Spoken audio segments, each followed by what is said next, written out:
Salutations mes chers abonnés, aujourd'hui nous sommes à Trois-Rivières et on vient sur l'une des plus belles rencontres de 2017 avec la Madame de la crème en glace. Si vous n'avez pas encore vu le vidéo complet, il est dans la description, juste en bas ici, on voit ça un petit extrait. Bon, mais la journée commence à la Lichette. Oui. Et là, vous venez vraiment de faire 1 heure de route pour venir travailler ici? Oui, bien sûr, bien sûr. Je viens de traverser le pont. Je suis partie de Trois-Rivières. Alors, ma journée commence, mon auvent est ouvert. Alors, j'entre et puis une des premières choses que je vais faire, je vais ouvrir mes machines et je vais placer mes tables. Maintenant qu'on la connaît mieux, la dame avec le grand V, Véronique! On va plonger un peu plus à l'intérieur de vous. On va parler de votre fils aujourd'hui. Oui. Alors, on s'en va de l'autre côté de la rivière. Oui, on s'en va de l'autre côté, juste en face, tu vois. On voit l'église, là. On voit, lui, est juste derrière. Juste derrière. Il va être tout content de notre visite. Mon fils Jean-François, il est décédé. Ça fait 10 ans cette année.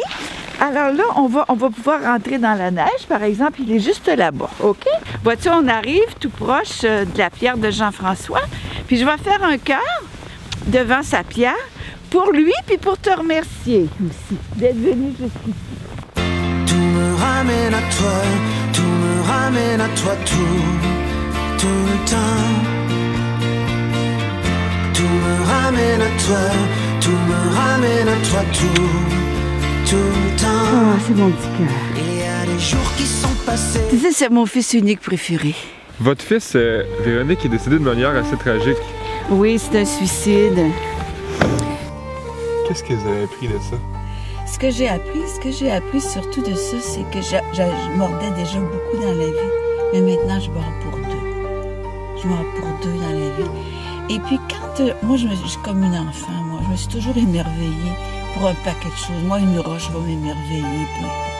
Et quand je m'émerveille pour deux. Ici, on se trouve au Conservatoire de musique. C'est ici que Véronique a passé beaucoup de temps depuis le décès de son fils. Elle redonne aux suivants en apportant du soutien psychologique aux jeunes. Dans les concours, il y a des gagnants puis des perdants. Et puis bon, ça va bien quand c'est des gagnants, mais souvent les perdants, bon, c'est un peu triste. Puis il faut quand même qu'ils comprennent. J'essaie en tout cas de leur faire comprendre que pour moi, ils sont tous les meilleurs. Bon, on rentre à la maison. Ouf! Quelle journée froide. Nous sommes en train d'écouter des vidéos d'un jeune harpiste. Et vous, vous êtes un peu comme le premier public, hein? Oui, exactement, exactement.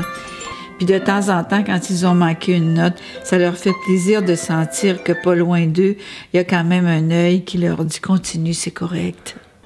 Alors Véronique, ce serait quoi le conseil que vous auriez à donner aux gens qui traversent la même épreuve que vous? Bien, pour moi, le conseil que j'aurais à leur donner, c'est de s'entourer de beauté. Je me suis entourée de beauté, je me suis entourée de musique, je me suis entourée de poésie, je me suis entourée d'œuvres d'art, de...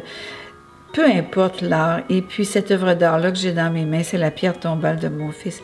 Et ça reste pour moi une grande beauté. Bien, merci beaucoup pour cette très belle morale, Véronique. Et si ça vous tente d'en voir plus, suivez-moi ici. Et pour mon prochain projet de 2018, c'est juste ici. Salut là, ciao ciao!